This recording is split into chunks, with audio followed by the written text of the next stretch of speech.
You want to come down? Please give her a massive hand. She is absolutely phenomenal. And yeah, just an absolute superstar, this lady. And you're going to hear a glimpse now of her world, and you are going to be blown away. Wow. Thank you, Benji.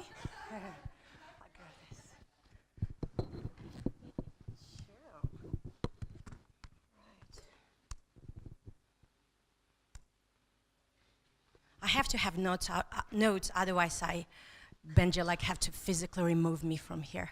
It's a time frame. But thank you, Benji, for introduction. Good morning, everyone. And wow, my respect and love for Benji just grows deeper and deeper the longer I get to know him, not just because of his exceptional leadership capacity, but his capacity to love and love really well. Love really generously. The way he loves his family, the way he loves his community is amazing, among all other amazing qualities, like his relentless pursuit for the truth and for the intimacy, experiential intimacy with the Trinity. It promotes jealousy in me. You know, I've been facilitating worship here for about a year and a half, and within this year and a half, Benji and Papa John as well, I've never seen them sitting there on their cell phones or like yawning to someone. They're just full on engaged, like off the chart. And you beautiful church leaders know that when you lead by example, you don't need to do much preaching, you know. And so what happens for us as worship facilitators, we just relax. Even if we play wrong chords, even when we lose our voices, it's just, you know, Benji and John full on. I love that about you guys. And also, he is hilarious. Absolutely, I think it's partially why I'm still here, because he is silly off the chart. And I don't know how many of you ever heard him preaching, but you know one of those feelings when you like part of, you know, you're sitting there in the church listening to the preacher and like pissing your pants, laughing, your tummy's aching, and then you come home and your family and friends like, so how was it? And you're like, oh my gosh, it was so awesome. It was the best time, the best preaching ever. What was it about? Let me look at my notes. Oh, wait a minute. I was too busy laughing to do any, you know, to record any notes. And what I remember, it's something about identity and foreskin and mix those up and attitude. But the thing is, like you will ask me a year ago what was Seth preaching, and I probably will remember because I laughed so hard, and I definitely will remember Enema. It took me a while to understand that, and I'm like, 3 sentences later, I start laughing, but it was inappropriate because no one else is laughing, because I just got it. So, but the thing is, you leave, and you know something have changed, that the revelation sunk deeper, and something shifted in your life, and you got closer to wholeness. And that's what people with amazing sense of humor do to you. And I've laughed so hard this week. It's been amazing, as long as I can understand your accents and your idioms and all of that stuff. But for the longest time now, my secret dream was telling the stories in such a way that people will laugh, making people laugh, because laughing. Yeah, you understand my accent. If you don't, just deal with it. And because I feel when you make someone laugh, you add so much value into their lives. You release happy hormones, and you develop connections, and man, everyone is happy, right? So, and basically my dream was to be a stand-up comedian. And sometimes I would try. It was a secret dream, not secret anymore. It's out because it doesn't work. Anyways. So I would even try sometimes. I would attempt to tell a joke, but I would laugh so hard at my own joke that I couldn't actually articulate it well. And my friends would be like, this is funny. And they would laugh because I was laughing, but not because of the joke. So, or sometimes I'll tell a story, very funny story, and I'd have to tell people, this is the part where you're supposed to laugh. So, I'm still getting there, and I'm hoping one day it will download it to me, and I'll be a stand-up comedian. For now, I'm focusing on something else. Well, the reason I'm telling you that when a little bit over 2 years ago, Papa told me to start sharing my story, my personal story, with the world. To say I was not excited would be an understatement. Because I was like, how can I share my story with the world and make them happy and make them laugh? It's not going to make them happy, quite contrary. It's a heartbreaking story. And I went for 30 years of not sharing with that story, and I'm quite frankly really happy about it. And I didn't want to, and we went into tug war with Papa, back and forth. That's kind of a tradition between us, yes and no, and yes and no. So he had to gently convince me. And I thought, how can I share a story and tell the story to people about witnessing my mom being raped on daily basis for year after year, and hearing everything and seeing this man? How will that add value to people? How would me telling a story of mafia trying to break into our home and rape us, or attempt to rape us, will add value to people's lives? How would me telling a story of my sister being trafficked at a very young, my youngest sister being trafficked at a very young age, and me not able to do anything about it, would add value to people's lives? How would me telling a story to people about my little brother who was imprisoned unjustly when he was only 16 and his whole life was ruined because of that, will add any value to people? How would me telling you right now that I didn't have a childhood, that I was on daily basis pretty much was physically and emotionally abused, and some things that was done that no child have ever had to experience? It was the neglect, emotional abuse, physical abuse regularly. How would me telling you that by the age I was 14, I tried to commit suicide twice, and I was on my third attempt, which would have been fatal, would add any value to you? So I had this conversation with Papa, and I was like, how would telling people the horrific reality of my family and I would add any value to them? How? That's what make them sad. And besides, I don't want to be that vulnerable. I don't want to stand there and be like, hey, the boys on the streets used to throw stones towards me and sometimes fight with me and call me daughter of a prostitute when I was 10. And I didn't even know what it means. I didn't know why people hated me. I grew up in a Muslim country where that was a taboo. How will that add value to people? How would that add value to show you my scars on my head and on my body? Because my very beloved mother was losing her mind and expressing that anger on me physically, like combat. So I asked Papa, how would that add value? No, I want to be a stand-up comedian. And here's what he said. He said, will you partner with me? Will you be the voice for the voiceless? Will you be the face for the faceless? Will you tell the stories of my children that would never otherwise be heard? Would you represent them? Because many of my children don't know that. Don't know the realities that so many live in. Will you be the voice for the voiceless? So that was an invitation. He said, but before you can do that, before you can represent them, you have to tell your story. You have to share with your story. And that's not going to be necessarily for you, that's going to be for me.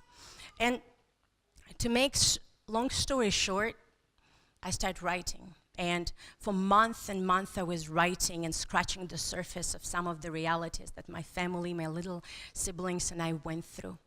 And I remember I met this amazing, lovely, kind, and generous couple in Gore, Janet and Edward. They're right here. And Janet walked to me and she said, "Are you going to stay for dinner?" And I'm like, not really. Well, because I had no money actually to buy the dinner that time. And she actually took me and she fed me and we connected. And then she said, "Will you come to my church and speak and share your testimony?" And I thought, what testimony? But I already written quite a few things. So she bravely invited me to her church with Edward, and I stuck to my PowerPoint presentation because I was so terrified, and then just read word for word to people and shared, part of my story. And surprisingly, they invited me again. So I wouldn't, and that was the beginning. That was the beginning of me, after 30 years, for the first time ever, articulating what have happened. And so today, I'm going to take you a little bit deeper into my world. You have a brief idea of some of the things that I went to. I don't need to tell you ins and outs and details and stuff. You are so connected to Papa's broken heart that you not necessarily need to know my ins and outs, But I want to, Papa released me to start sharing some of the stories of people I deeply, deeply care about, and I'm going to read it to you.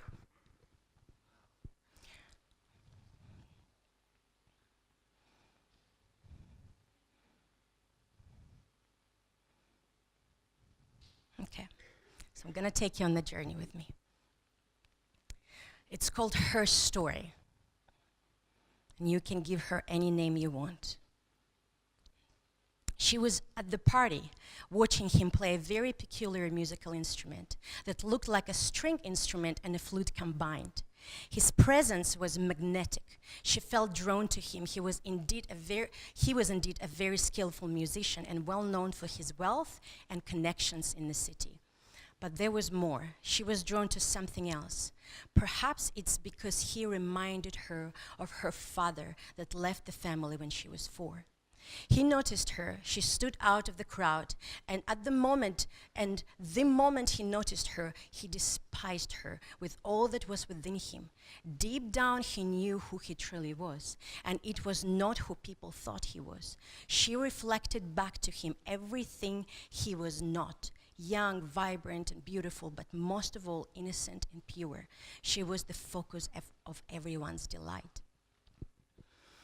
The pain was unbearable and well known to him. He tried to hide behind so many masks, and he did it very effectively. No one knew who he truly was, apart from the ones whose lives he destroyed. Once again, he decided to destroy everything about that young girl that made her the focus of everyone's delight.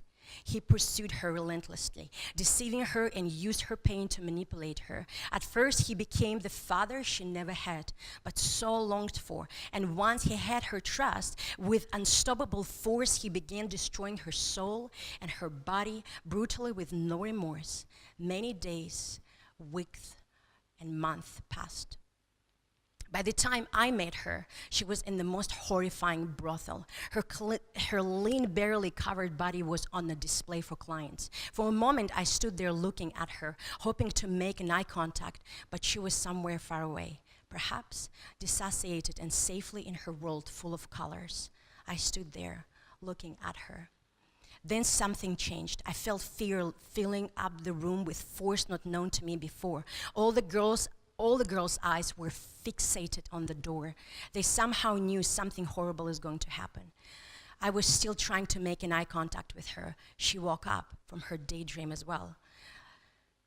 The look in her eyes said it all. It was him. All the girls in the brothel feared him. He was the owner and he was brutal. By the time he would finish with a girl, she was unrecognizable. But today it was her again he came for. Everyone in the brothel knew that. She knew that. And somehow even I knew it. She tried to move but could not. She was paralyzed with fear, and so was I. I had to do something. I knew this was my last chance to save her. For a moment I came out from my fear coma and somehow managed to run towards her. I lifted her motionless body in my arms and started running with all that I had within me. I was running through the brothel state of which horrified me with every step I took. It was like an unending labyrinth. The ceiling was so low I had to bend to move through the rooms. White paint was chipping off the walls. There were mattresses on the floors with dirty sheets stained with blood. The dirt and filth was everywhere. I could feel it in my bones. I relentlessly was trying to find an escape. He could not see us, but he knew my every step. I could feel his presence right behind me. He was following us. It was a game for him. For me, it was life or death. I was shaking, breathing rapidly, but somehow running with her in my arms. I will not go down without a fight. I saw an opening that looked like a window, but without any evidence of window frame. I looked down, and it was too high to jump with her in my arms. I screamed for help, but people were too afraid of him to help us. Everyone somehow knew what was going on. I pleaded for help. He was getting closer. A lady extended her arm and for a moment held her nearly lifeless body so I can climb down. Once on the ground, I attempted to run, but no matter how hard I was trying to run, I was not moving. People was looking at us in fear, too scared to help us. I was pleading, please, someone, just give me a freaking hand. Give me a start. I can do the rest. Just a little push. I can't move. A little boy about 5 ran to me, looked at me, and smiled. He grabbed my hand, and I could run again. The man was still right behind. His evil presence sent chills up my spine.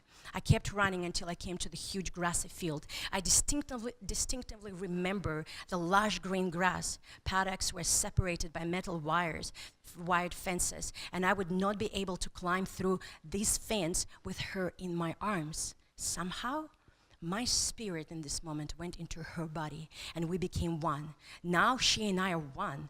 I could see her, but also feel her. I was her. She gained some strength and started running. She climbed through the fence, lifting tight wires apart with all she've got. Each paddock had different creatures. They were big and nothing like she have ever seen before. They looked like a mix with dinosaur or kangaroo, probably genetically created in a lab. She climbed through one fence at first. The weird-looking animals scattered in fear, but then, all of a sudden, they started attacking her, biting her with their sharp teeth. I could feel the pain. She was too tired to fight, too tired to run. She would much rather die from their bites than be captured by the men again. Then she felt a blanket covering her.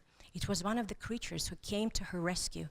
The creature hid her in her belly pouch. I could see and feel everything. For a moment, I couldn't breathe, and I slightly lifted creature's skin to let some air in. I felt safe. Nothing could get me now.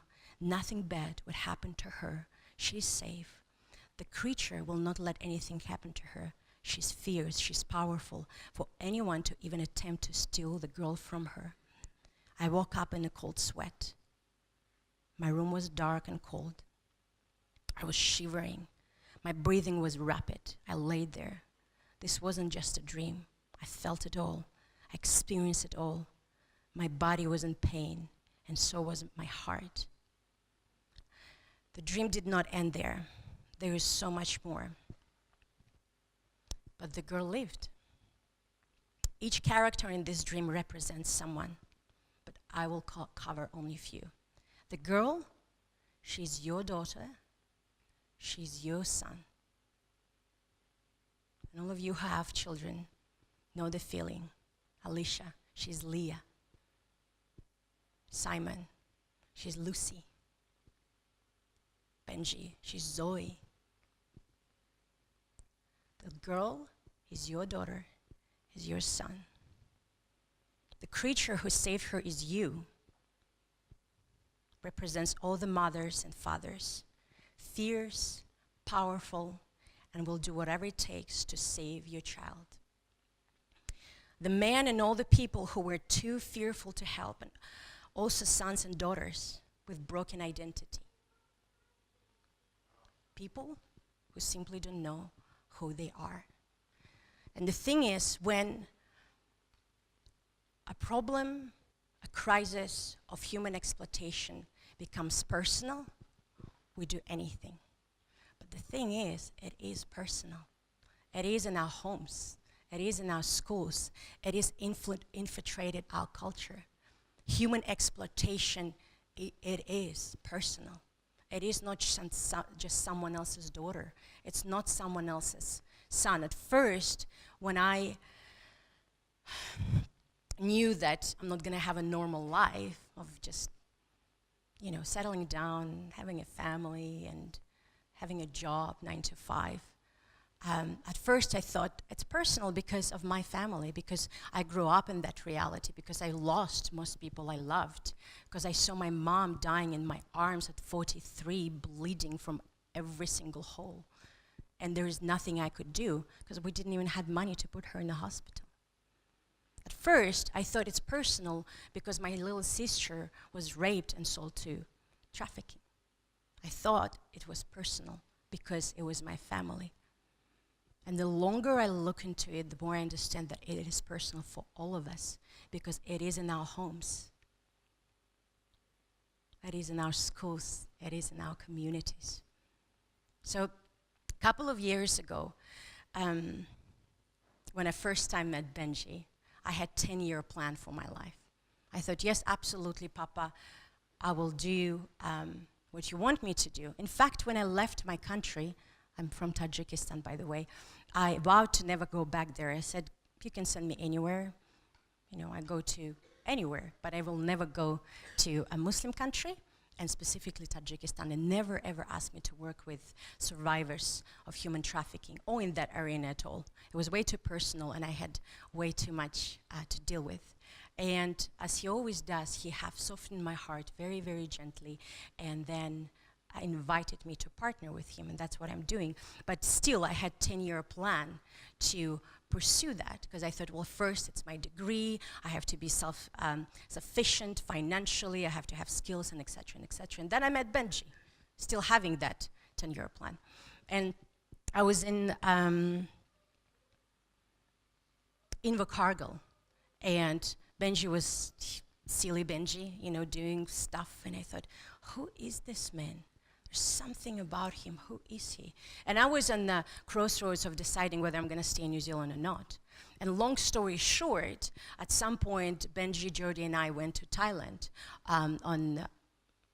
I think he just wanted to wreck my heart with what's going on. And the thing is, I knew the reality of all of this. I knew everything that there is to know about human trafficking. But something happened when I was standing there. It was close to 11, maybe 11, close to midnight, and Benji and Jody went to the store to get some snacks, and I thought, no, I'm going to just stand outside and just watch the streets. And then I saw this tall man with, I will recognize him if I see him on the street. It's imprinted in my brain for the rest of my life, probably. And he's tall with a long hair and ponytail, white, and he was holding an Asian baby, probably like Leah's age. And he went to the same store that Benji and Jody went to, and I couldn't get my eyes off him. I was just staring at him and following him everywhere he went. He bought the candy, he got out of the store, and I knew that wasn't his baby. And then he went across the street and went into the massage parlor that offered sex services. And I knew what was going to happen to that baby. That wasn't his baby. And I stood there and I thought, there is nothing I could do right now. I can run and break his neck, probably, but that's not going to get me anywhere. Even the law of Thailand won't allow me to do that. It would be abduction, right? And I stood there and my 10-year plan just went to the trash. And I moved to Tiano to partner with this family to pursue the dream. So I'm going to introduce you to pastor in Tajikistan. I just came back from being 3 months on the road, and about 2.5 months I spent in Tajikistan. It was a reconnaissance trip to see what our family here can do that.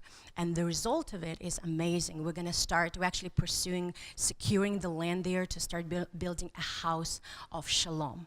And that house of shalom, originally I thought we're going to just focus on survivors of human trafficking, but God was quite clear of diversifying from the get-go, and that will be open to survivors of human trafficking.